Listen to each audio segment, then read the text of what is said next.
Très bien. Merci beaucoup d'abord de me donner l'occasion de répondre à votre journal. Notre participation au Tchad est très voulue, très appréciée depuis bien longtemps.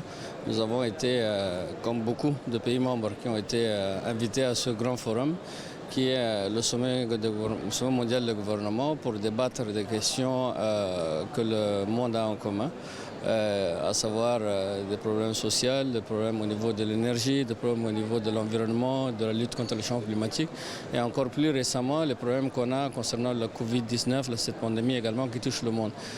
Tous ces problèmes combinés absorbent également, malheureusement intègrent aussi les problèmes que nous avons au Tchad et nous sommes là pour débattre, mettre en exergue ces problèmes qu'on a à notre niveau et essayer de trouver communément une solution qui est viable et pour notre planète, ce grand village planétaire, mais aussi pour le Tchad. La question est assez vaste et étendue, mais je vais essayer de répondre d'une manière qui soit comprise par vous. Je crois que depuis quelques décennies, le monde a connu plusieurs révolutions qui ont été ponctuées par malheureusement beaucoup de drames, à savoir des guerres mondiales, des guerres intercontinentales, et qui ont façonné un modèle de gouvernement qu'on appelle démocratie, chose qui est très bien, dont la terre entière jouit actuellement, mais aussi qu'ils ont amené à un positionnement géopolitique de certains pays au-dessus des autres, d'où le terme ordre mondial, qui est nouvel ordre mondial, terme qui est né après la dissolution, si on peut appeler comme ça, de l'ex-URSS au profit des États-Unis.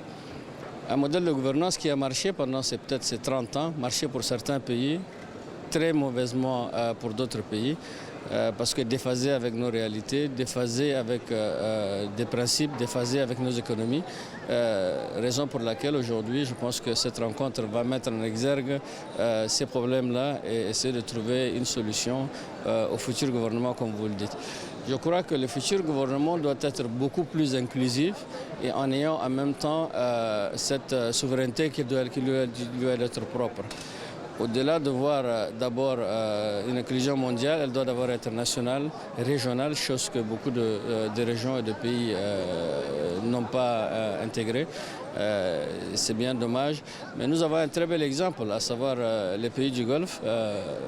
C'est un très bel exemple des pays dont l'essor a commencé, du moins l'essor économique a commencé à moins de 30-40 ans pour certains, 50 un peu plus pour le reste, mais qui donne un modèle qui fait jalouser beaucoup de pays. Ce modèle est très simple, elle est inclusif, elle fait participer les habitants, les nationaux, la population, mais également les gens de la région. Et à partir de là, d'abord, cette région, elle se globalise au niveau de la mondialisation. Je pense que nous devons, d'une manière ou d'une autre, aller dans ce sens-là. Dans l'exemple qu'il y a actuellement, comme on dit, on ne va pas recréer la roue, on rend meilleur ce qu'on a déjà créé. Et l'exemple est très bien, je pense pour les Émirats arabes unis, en particulier à Abu Dhabi en capitale, mais aussi les pays tels que l'Arabie saoudite et d'autres pays qui ont su tirer leur épingle du jeu de cet ordre mondial et faire un ordre qui leur est commun, et ils ont un avantage. Je pense que le monde a beaucoup à tirer de leçons à travers l'histoire et le développement et les actions que ces pays-là ont actuellement.